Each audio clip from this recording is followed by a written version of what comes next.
My dear students, welcome back to our channel. सप्तम श्रेणी पिला माने आज आमे तुम साहित्य सुमन बहिर जो प्रथम पद्य रही कला माणिकरे तो जार लेखक होउचंती अभिमन्यु सामंत सिंहार तो तार अभ्यास रे समस्त प्रश्न उत्तर गुड़िक आज आम ये भिडियो देखा। तो जदि तुम मैंने सप्तम श्रेणी समस्त विषय प्रश्न उत्तर गुड़िक देखापी चाहूच तो तुम मैंने चैनल टी को सब्सक्राइब कर दियो जाफल तुम मैंने सप्तम श्रेणी समस्त विषय प्रश्न उत्तर गुड़िक देखिपर। ठीक अच्छे तो देख पाठर रही मु जहा बुझिली। तो प्रथम रही निम्न रे दि जाइथिबा प्रत्येक प्रश्न पई केतोटी उत्तर दिया जाइछि ठीक उत्तरटी बाछ। तो एक नंबर क्वेश्चन रही निधन संखाली मोर दरिद्र पसरा काहाकू कुहा जाइछि। तो काहाकू कुहा जाइछि तो हम श्रीकृष्ण को कुहा जाइछि। दुई नंबर प्रश्न अंध लौड़ी बाबूरे पदर मुख्य अर्थ कौन ना यार उत्तर हेब दृष्टिहीन सहारा बाड़ी। तो तापर तीन नंबर प्रश्न तो तीन नंबर प्रश्न रही धीरे घेन कानन रे एठारे धीरे शब्द कवितारे केउ अर्थरे व्यवहृत होइछि। तो केउ अर्थरे व्यवहृत होइछि तो ऑप्शन ख हो सठिक उत्तर ज्ञानी माने।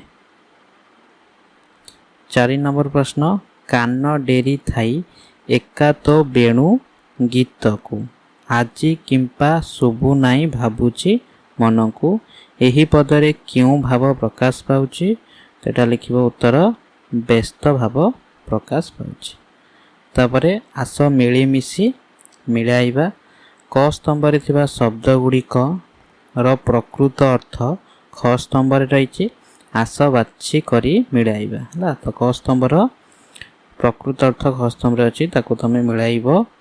ठीक अच्छे तो प्रथम जो रही निधन निधनर अर्थ होची कौन गरीब। नंदन नंदनर अर्थ होची पुत्र। अधाम अधामर अर्थ होची राबिड़ी। मृदु मृदुर अर्थ होची कोमल। बारुथाई बारुथाईर अर्थ होची मना करिबा। तो तापरे पद्यांशर आलोचना तो यही कविता रु किछि पद्यांश निम्न रे दि जाइछि याकू पढ़ी बुझी दल रे आलोचना करी सरल भाषा रे लेख। ठीक अच्छे तो प्रथमे क रे रही डाकिनी लोभांती बोली डरू थाई मने बार बार बारू थाई जीवा पाई बने कला माणी करे। तो यार अर्थ कौन ना उक्त पद्यांशटी पठित साहित्य बहिर कला माणिकरे पद्यरु आनीत। एठारे कवि श्री अभिमन्यु सामंत सियार बुझाई कहउचंती जे बणरे डाकिनी माने थिबारु माता जशोदा श्रीकृष्ण को बण को छाड़िबा को बारंबार मना करिथांती। माता जशोदा भाबुचंती जे बण भितरे डाकिनी बा डाहाणी माने रहिथांती जेउ माने कि छोट पिला मानकु देखिले सेमानक प्रति निजर लोभ सृष्टि पकाई थांती। तेणु जेहेतु श्रीकृष्ण छोट पिला तांकु देखिले तांको प्रति बणरे थिबा डाकिनी बा डाहाणी मानकर लोभिला दृष्टि पड़िबो। एही कथा को भाबी माता जशोदा सबुबले मनरे भय पाई थांती और सेही कारणरु से श्रीकृष्ण को बण को जीवा पाई मना करि थांती। ठीक अच्छे यही भली तुमने लिखि पारिबो। तापरे खरे जो रही नेलु नाही काई पाई तो कठाउ छता बने कंटा लागी होए मृदु पाद चिंता कलामाणी करे। ठीक अच्छे तो एटा कौन लिखिबो नेलु डड पाद चिंता। उक्त पद्यांशटी कवि अभिमन्यु सामंत सिंहारक रचित विद्गध चिंतामणि काव्यर अंश विशेष कला माणिकरे शीर्षक कवितारु आनीत। उक्त प्रसंगरे कवि श्रीकृष्ण गोष्ठ बाहुडारे विलंब देखी माता जशोदांकर व्यस्तता आशंका और उद्वेगर वर्णना करिसंती। श्रीकृष्ण प्रतिदिन गोचारण रे वन को जाती और संध्या पूर्व घर को फेरती। आकस्मिक भावे दिने तांकर फेरिबा विलंब होईची। तेणु यशोदांकर मनरे बहु आशंका देखा देइछि। सेदिन से संगरे कठौ छता नेबाकू भूली जाइछन्ति। तेणु यशोदा भाबिछन्ति हुएत बणरे तांको कोमल पादरे कंटा फुटी श्रीकृष्ण बहु कष्ट पाउथिबे। नरम पादर रक्त बही से दुर्बल होई पड़िथिबे। मध्याह्नर प्रखर सूर्य किरण रे तांको देहरु झाल बहिथिबो किमा क्लांत होई से कोनोसी वृक्ष छाया विश्राम नैथिबे। तज्जनित कारणरू हुएत से फेरिबारे विलंब करिसंती। एहिपरि नाना भावना और आशंका तांको मनकू आसीबारु से दुखरे भांगी पड़िसंती। तो तापर देख बुझी विचारी कविताटी को आउ थरे पढ़ और उत्तरटी खोजी लिख। क नंबर माता यशोदा श्रीकृष्ण को कौन कौन संबोधन करी डाकिचंती। तार उत्तर लिखिब माता यशोदा श्रीकृष्ण को निधन संकाली, दरिद्र पसरा, अंधर लौड़ी, बाबुरे, हृदरत्न हारा, जीव जीवन, नयन प्रतिमा, सुख सीमा, हरिचंदन और कलामाणिक एहिपरि 10टी नाम डाकी संबोधित करिसंती। ख नंबर प्रश्न श्रीकृष्णଙ୍କର केउं सब कार्य मने पकाई माता यशोदा भाड़ी होतिले। तार उत्तर लिखिब श्रीकृष्ण अंधार को डरु थांती। श्रीकृष्ण माता यशोदांकर हृदतापर विनाशकारी। श्रीकृष्ण हरिचंदन सदृश। श्रीकृष्ण को गोटिका, अधाम, सर इत्यादि खाइबा को भल लगे नहीं। श्रीकृष्ण लवणी खाइबा को खूब भल पाती। श्रीकृष्ण बण को गलाबेले छता किंबा कठौ नहीं जाई नथिबारु पादरे हुए तो कंटा बाजी तांकर नरम पाद को कष्ट हेउथिबो बा छता न नहीं थिबारु देहरे खरा बाजी देह को कष्ट हेउथिबो। श्रीकृष्ण सबले बंशी वादन करिथांती। सेही दिन किंतु यशोदा बंशी स्वर को शुणी पारु नथिबारु सेही बंशी ध्वनि कथा को मध्य मने पकाउछंती। एई भली विभिन्न कथा से मने पकाउछंती। तापर देख कवितार रचना। तो झाड़ बहुथिबा अंगु लागी झांची खरा, श्रम पाई तरु तले बसिथिबु परा, कला माणिक रे। तो यही दुही दाड़ी को ध्यान दे पढ़। तुमे कौन बुझुच कुह। झांची खरारे तुमे बाहर काम करुथिबा बेले केउ कष्ट अनुभव कर ता एठारे तमे लिखिबो। ठीक अछि। तो कौन लिखिब। तो उपरुक्त दुई धाड़ी रे कहा जाइछि जे बणरे खरा बेले झांची पवन श्रीकृष्ण देहरे बाजी झाल बोई जाउथिबो। सेही कष्ट को मेंटाइबा पई से गछ मूल रे हठात बसी जाइथिबे। ठीक अछि।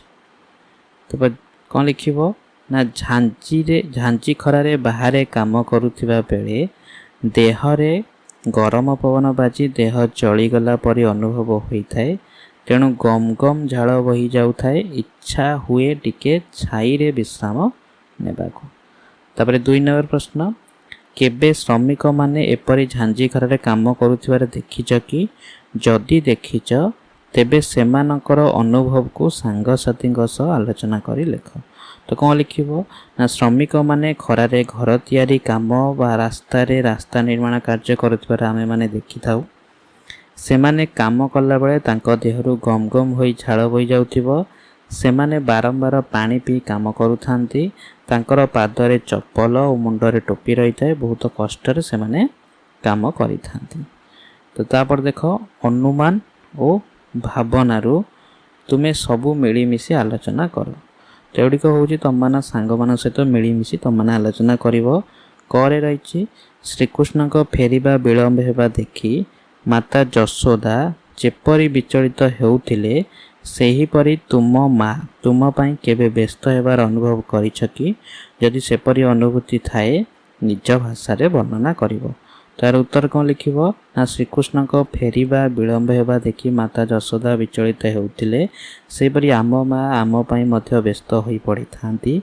जेतेबेले आमे ठीक समय स्कूल रु फेरी घरे पहुँची पारि न थाउ घरे पहुँचु पहुँचु से बहुत प्रकार पचारि चलती बाटरे किसी असुविधा है कि नहीं बोली मध्य बुझंती। ख नंबर जदि तुमको श्रीकृष्ण सह कथबार्ता हेबार सुजोग मिलता ତେବେ ତୁମେ ତାଙ୍କୁ କ'ଣ କ'ଣ ପଚାରନ୍ତୁ। ତ କ'ଣ କ'ଣ ପଚାରନ୍ତୁ ତାର ଉତ୍ତର କ'ଣ ଲେଖିବ ନା ଯଦି ତୁମକୁ ଶ୍ରୀକୃଷ୍ଣଙ୍କ ସହ କଥାବାର୍ତ୍ତା ହେବାର ସୁଯୋଗ ମିଳିଥାଏ ତେବେ ମୁଁ ତାଙ୍କୁ ପଚାରନ୍ତି ଯେ ସେ ବଣକୁ ଗଲାବେଳେ ସାଙ୍ଗରେ କ'ଣ କ'ଣ ଜିନିଷ ଖାଇବା ପାଇଁ ନେଇଥାନ୍ତି, ଖାଇ ପିଇକି ଗଛ ମୂଳରେ ଶୋଇପଡ଼ନ୍ତି ନା ନିଜ ବଂଶୀକୁ ଧରି ଧୁନ୍ ସବୁ କରିଥାନ୍ତି ଇତ୍ୟାଦି। କିମ୍ବା ତମମାନଙ୍କୁ ଯଦି କୌଣସି ପ୍ରଶ୍ନ ପଚାରିଥିବ ତମମାନେ ଲେଖିପାରିବ। ତାପରେ ଦେଖ ଶବ୍ଦର ରୂପ, ଯେପରି ଜନକ ଓ ଜନନୀ ମିଶିଲେ ଜନକ ଜନନୀ ହେଉଛି, ସେହିପରି ଏହି ବୃକ୍ଷ ଭିତରେ ଦିଆଯାଇଥିବା ଶବ୍ଦମାନଙ୍କୁ ବାଛି ଯୋଡ଼ି ଶବ୍ଦ ଲେଖିବ ହେଲା। ତ ଯେପରି ଜନକ ସହିତ ଜନନୀ ମିଶିକି ଜନକ ଜନନୀ ହେଲା, ତ ଏଠି ଯେଉଁ ଶବ୍ଦ ଗୁଡ଼ିକ ଦେଇଛି ତ ଆକୁ ନେଇକି ଏଇଭଳି ଯୁଗ୍ମ ଶବ୍ଦ ଲେଖିବ। ଠିକ୍ ଅଛି। ତ ଦେଖ ଉତ୍ତର ମୁଁ ତୁମମାନେ ଲେଖିଦେଉଛି, ତୁମମାନେ ଲେଖିଦେବ। ଯେମିତି ମାତା ସହ ଯଦି ପିତା ମିଶିବ ତ କ'ଣ ହେବ ମାତା ପିତା। ଟଙ୍କା ପଇସା ଆଉ ଯେଉଁ ଟଙ୍କା ପଇସା ଯଦି ମିଶିବ ଟଙ୍କା ପଇସା ହେବ। ଭଲ ସହିତ ମନ୍ଦ ମିଶିଲେ ହେବ ଭଲ ମନ୍ଦ। ଫଳ ସହିତ ଫୁଲ ମିଶିଲେ ତ ହେବ ଫଳ ଫୁଲ। ଏଇଭଳି ହସ କାନ୍ଦ ଦିନ ରାତି ଗଛ ଲତା ପଇସା ପତ୍ର ଏମିତି ଲେଖିଦେବ। ତାପରେ ଦେଖ ଯେଉଁ ରହିଛି ଶବ୍ଦ ସହ ଶବ୍ଦର ସମ୍ପର୍କ। ଶ୍ରୀକୃଷ୍ଣଙ୍କ ସହିତ ସମ୍ପର୍କ ଥିବା ଶବ୍ଦ ଗୁଡ଼ିକୁ ମନେ ପକାଇ ଯୋଡ଼ିବ। ତ ଶ୍ରୀକୃଷ୍ଣ ହେଲା ବେଣୁ, ତ ସେଇଭଳି ଆଉ କ'ଣ ହେବ ତ ଲେଖିବ ବନ ବା କାନନ, କଳା ମାଣିକ, ଛତା, ଠିକ୍ ଅଛି, ଲବଣୀ, ଗୋରୁ ଆଉ କଠୋ ଏଇଭଳି ଲେଖିନେବ। ତ ତାପରେ ପଦ୍ୟାଂଶ ମିଳନ ଅଛି, ଯେଉଁଗୁଡ଼ିକ ନିମ୍ନରେ କ ସ୍ତମ୍ଭ ଓ ଖ ସ୍ତମ୍ଭରେ ପଦ୍ୟରେ କେତେକ ଧାଡ଼ି ଦିଆଯାଇଛି। ଯେଉଁ ଧାଡ଼ି ସହ ଯାହାର ସମ୍ପର୍କ ଅଛି ତାହାକୁ ଗାର ଟାଣି ମିଳେଇବ। ତ ପ୍ରଥମେ ଯେଉଁ ରହିଛି ନେଲୁ ନାହିଁ କାହିଁ ପାଇଁ ତୋ କଠଉ ଛତା, ସେଟା ଲେଖିବ। ତାପରେ ବନେ କଣ୍ଟା ଲାଗି ହୋଏ ମୃଦୁ ପାଦ ଚିନ୍ତା। ତାପରେ ବୃଦ୍ଧ କାଳେ ତୁ ମୋର ଏକଇ ନନ୍ଦନ, ଲେଖିବ। ହୃଦ ତାପେ ବିନାଶନେ ତୁ ହରି ଚନ୍ଦନ। ଡରୁ ଥାଉ ଅନ୍ଧାରକୁ ରଖିଯାଉ ଗୋରୁ, ଜନକ ଜନନୀ ସୁଖ କାହିଁ ପାଇଁ ସାରୁ। ନିଧନ ସଙ୍କାଳି ମୋର ଦରିଦ୍ର ପସରା, ଅନ୍ଧର ଲଉଡ଼ି ବାବୁରେ ହୃଦ ରତ୍ନ ହରା।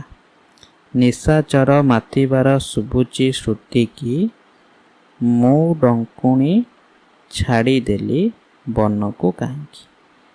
ଏଇଭଳି ତୁମମାନେ ଲେଖିକି ପ୍ରାକ୍ଟିସ୍ କରିବ। ତାପରେ ଦେଖ କବିତାର ସୌନ୍ଦର୍ଯ୍ୟ। ତ କବିତାର ସୌନ୍ଦର୍ଯ୍ୟ ରହିଛି ଯେପରି ବାତ୍ସଲ୍ୟ ସହିତ ମମତା ଶବ୍ଦ ଯୋଡ଼ି ହୋଇଛି, ସେହିପରି ପଦ୍ୟ ମଧ୍ୟରେ ଆଉ କିଛି ଶବ୍ଦ ଯୋଡ଼ି ରହିଛି, ତାକୁ ବାଛିକି ତୁମମାନେ ଲେଖିବ। କେଉଁ କେଉଁ ଶବ୍ଦ ହେବ ନିଧନ ସଙ୍ଖାଳି, ଦରିଦ୍ର ପସରା, ଅନ୍ଧ ଲଉଡ଼ି, ହୃଦ ରତ୍ନହରା, ଜୀବ ଜୀବନ, ନୟନ ପ୍ରତିମା, ସୁଖ ସୀମା, ଜନକ ଜନନୀ, ହୃଦ ତାପ, ହରି ଚନ୍ଦନ, ଝାଞ୍ଜି ଖରା, କଠାଉ ଛତା, ମୃଦୁପାଦ ବେଣୁ ଗୀତ। ତ ତାପରେ ଦେଖ ରୂପ ବଦଳାଇ ଲେଖ। ଏହି ପାଠରୁ କୌଣସି ଗୋଟିଏ ପଦକୁ ନେଇ ଅନୁଚ୍ଛେଦଟିଏ ଲେଖ। ଡରୁ ଥାଉ ଅନ୍ଧାରକୁ ରଖିଯାଉ ଗୋରୁ। ତ ଏହାର ଅର୍ଥ କ'ଣ ଲେଖିବ ନା ଡରୁ ଥାଉ ଅନ୍ଧାରକୁ ରଖିଯାଉ ଗୋରୁ।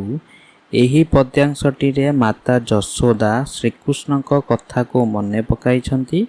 ଶ୍ରୀକୃଷ୍ଣ ଅନ୍ଧାରକୁ ଡରନ୍ତି। ସେହି କାରଣରୁ ଅନ୍ଧାର ଆସିବା ପୂର୍ବରୁ ଅର୍ଥାତ୍ ସଞ୍ଜ ହେବା ପୂର୍ବରୁ ସେ ଗାଈ ଚରେଇ ସାରିଲା ପରେ ଗୋରୁମାନଙ୍କୁ ଆଣି ଗୁହାଳରେ ବାନ୍ଧି ଦିଅନ୍ତି ଓ ବାପା ମାଙ୍କ ପାଖରେ ଯାଇ ରୁହନ୍ତି।